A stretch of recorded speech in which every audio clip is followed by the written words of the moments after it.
au sujet de la de l'Ouïa, suivant le président Sankara. Et c'est pourquoi je voudrais proposer, Monsieur le Président, que nous établissions un barème de sanctions pour les chefs d'État qui ne répondent pas présents à l'appel, faisant en sorte que, par un ensemble de points de bonne conduite, ceux qui viennent régulièrement, comme nous par exemple, puissent être soutenus dans certains de leurs efforts. Exemple, les projets que nous soumettons à la BAD, la Banque africaine de développement, doivent être affectés d'un coefficient d'africanité. Les moins africains seraient pénalisés. Et comme cela, tout le monde viendra aux réunions ici. Le président du CNR et du FASO aborde maintenant le problème de la dette des pays africains. Nous estimons que la dette s'analyse d'abord de par ses origines. Les origines de la dette remontent aux origines du colonialisme. Ceux qui nous ont prêté de l'argent, ce sont ceux-là qui nous ont colonisés. Ce sont les mêmes qui géraient nos États et nos économies. Ce sont les colonisateurs qui endettaient l'Afrique auprès des bailleurs de fonds, leurs frères et cousins. Nous étions étrangers à cette dette. Nous ne pouvions donc pas la payer. La dette, c'est encore le néocolonialisme où les colonisateurs se sont transformés en assistants techniques. En fait, nous devrions dire qu'ils se sont transformés en assassins techniques.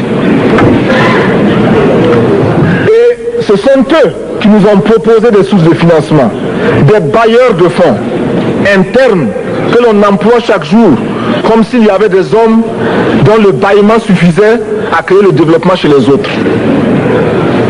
Ces bailleurs de fonds nous ont été conseillés, recommandés. On nous a présenté des montages financiers alléchants, des dossiers. Nous sommes endettés pour 50 ans, 60 ans, même plus. C'est-à-dire que l'on nous a amenés à compromettre le peuple pendant 50 ans et plus. Mais la dette, c'est sa forme actuelle. Contrôlée, dominée par l'impérialisme. Une reconquête savamment organisée pour que l'Afrique, sa croissance, son développement obéissent à des paliers, à des normes qui nous sont totalement étrangères, faisant en sorte que chacun de nous devienne l'esclave financier, c'est-à-dire l'esclave tout court, de ceux qui ont eu l'opportunité, la ruse, la fourberie de placer les fonds chez nous avec l'obligation de rembourser. On nous dit de rembourser la dette. Ce n'est pas une question morale. Ce n'est pas une question de ce prétendu honneur que de rembourser ou de ne pas rembourser. Monsieur le Président, nous avons écouté et applaudi le Premier ministre de Norvège lorsqu'elle est intervenue ici même. Elle a dit, elle qui est européenne, que toute la dette ne peut pas être remboursée. La dette ne peut pas être remboursée. La dette ne peut pas être remboursée parce que, d'abord, si nous ne payons pas, nos bailleurs de fonds ne mourront pas. Soyons-en sûrs. Par contre, si nous payons, c'est nous qui allons mourir. Soyons-en sûrs également. Ceux qui nous ont amenés, ceux qui nous ont conduits à l'endettement, ont joué comme dans un casino. Quand ils gagnaient, il y avait plein de débats. Maintenant qu'ils ont perdu au jeu, ils nous exigent le remboursement. Et l'on parle de crise. Non, Monsieur le Président, ils ont joué, ils ont perdu, c'est la règle du jeu. La vie continue.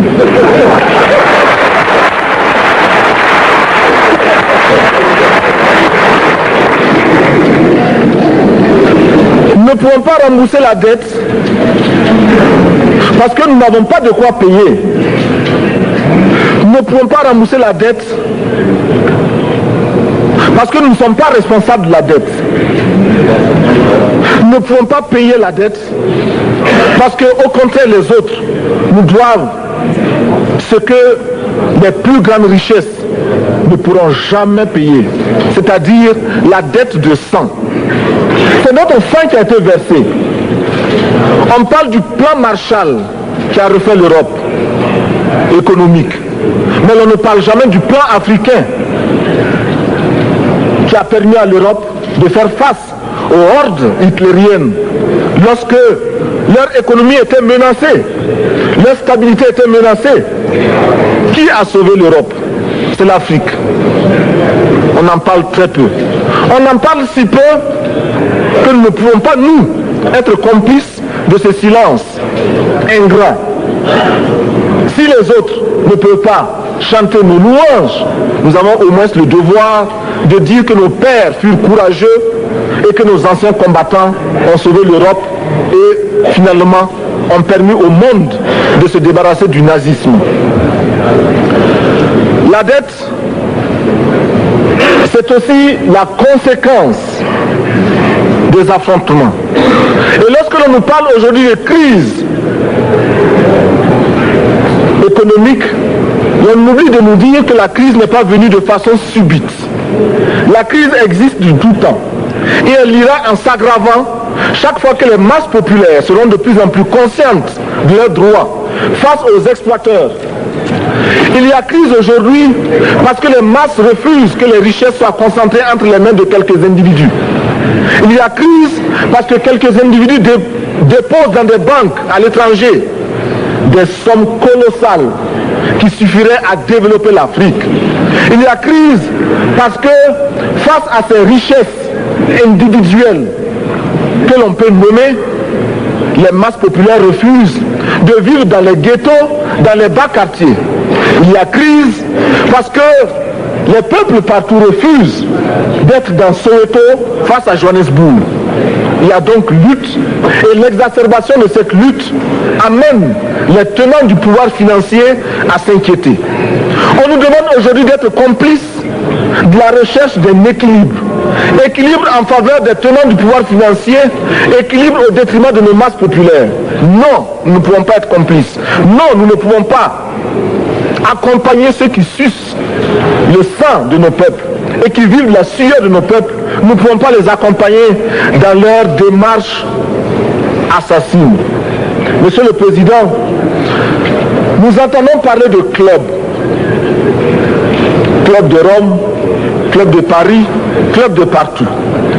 Nous entendons parler du groupe des 5, du groupe des 7, du groupe des 10, peut-être du groupe des 100, et que sais-je encore. Il est normal que nous créions notre club et notre groupe.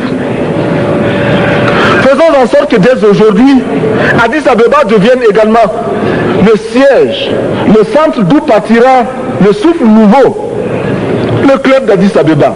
Nous avons le devoir aujourd'hui de créer le front uni d'Addis Abeba contre la dette. Ce n'est que de cette façon que nous pourrons dire aux autres, en refusant de payer la dette, nous ne venons pas dans une démarche belliqueuse. Au contraire, c'est dans une démarche fraternelle pour dire ce qui est.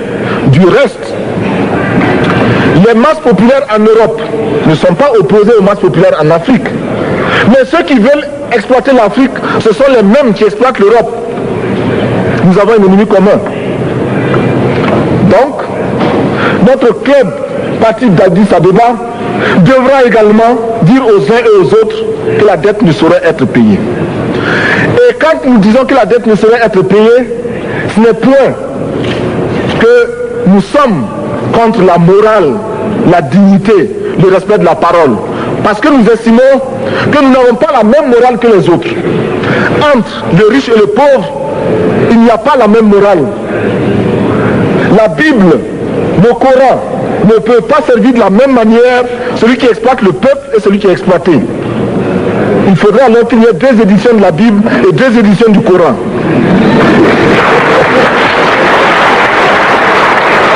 Nous ne pouvons pas accepter qu'on nous parle de dignité.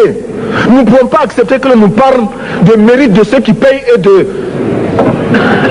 perte de confiance vis-à-vis de ceux qui ne paieraient pas. Nous devons au contraire dire que c'est normal aujourd'hui. Nous devons au contraire reconnaître que les plus grands voleurs sont les plus riches. Un pauvre, quand il vole, ne commet qu'un larcin ou une peccadille, tout juste pour survivre par nécessité. Les riches, ce sont eux qui volent le fisc, les douanes et qui exploitent le peuple. Monsieur le Président, ma proposition ne vise pas simplement à provoquer ou à faire du spectacle. Je voudrais dire ce que chacun de nous pense et souhaite. Qui ici ne souhaite pas que la dette soit purement et simplement effacée? Celui qui ne le souhaite pas, il peut sortir, prendre son avion et aller tout de suite à la Banque mondiale payer. Tous nous souhaitons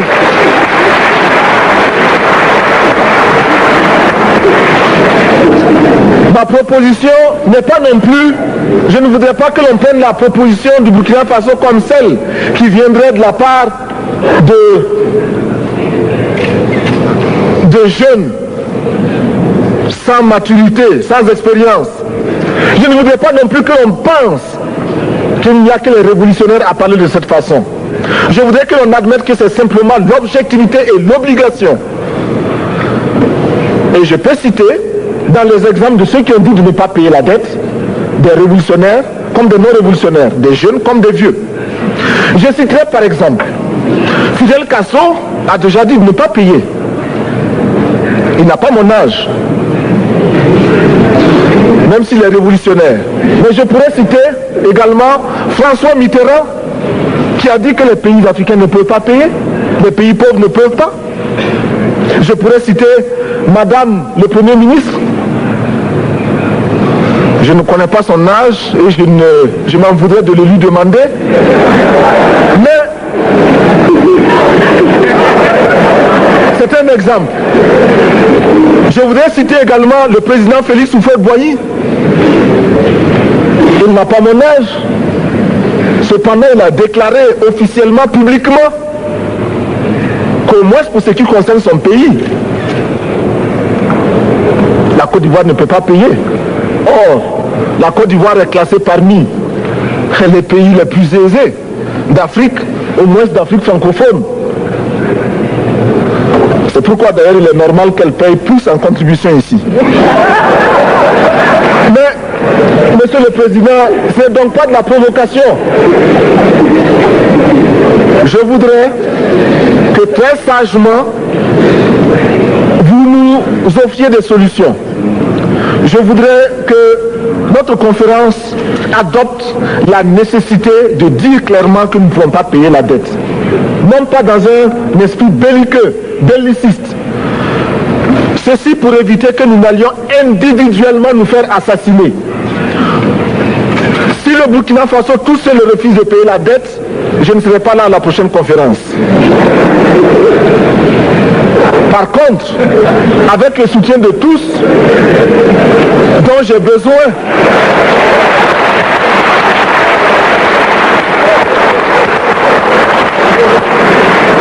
avec le soutien de tous, nous pourrons éviter de payer. Et en évitant de payer, nous pourrons à notre développement.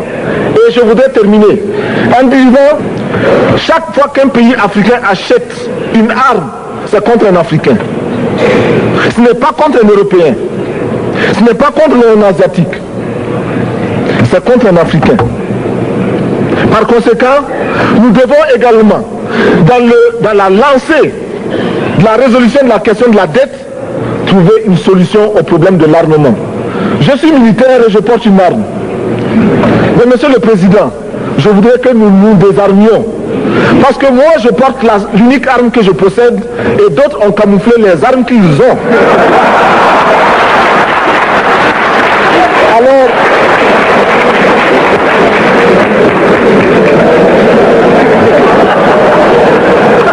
Alors, chers frères, avec le soutien de tous, nous pourrons faire la paix chez nous. Nous pourrons également utiliser ces immenses potentialités pour développer l'Afrique, parce que notre sol, notre sous-sol sont riches. Nous avons suffisamment de bras et nous avons un marché immense, très vaste, du nord au sud, de l'est à l'ouest. Nous avons suffisamment de capacités intellectuelles pour créer, ou tout au moins prendre la technologie et la science partout où nous pourrons les retrouver. Monsieur le Président, faisons en sorte que nous mettions au point ce front uni d'Addis Abeba contre la dette. Faisons en sorte que ce soit à partir d'Addis Abeba que nous décidions de limiter la course aux armements entre pays faibles et pauvres. Les gourdins et les coutelas que nous achetons sont inutiles. Faisons en sorte également que le marché africain soit le marché des Africains. Produire en Afrique, transformer en Afrique et consommer en Afrique. Produisons ce dont nous avons besoin et consommons ce que nous produisons au lieu d'importer. Le Burkina Faso est venu vous exposer ici la cotonnade produite au Burkina Faso, tissée au Burkina Faso, cousue au Burkina Faso pour habiller les Burkinabés. Ma délégation et moi-même, nous sommes habillés par nos tisserands, nos paysans. Il n'y a pas un seul fil qui vienne de l'Europe ou de l'Amérique. Je ne fais pas un défilé de mode, mais je voudrais simplement dire que nous devons accepter de vivre africain. C'est la seule façon de vivre libre et de vivre digne. Je vous remercie, Monsieur le Président. La patrie ou la mort, nous vaincrons.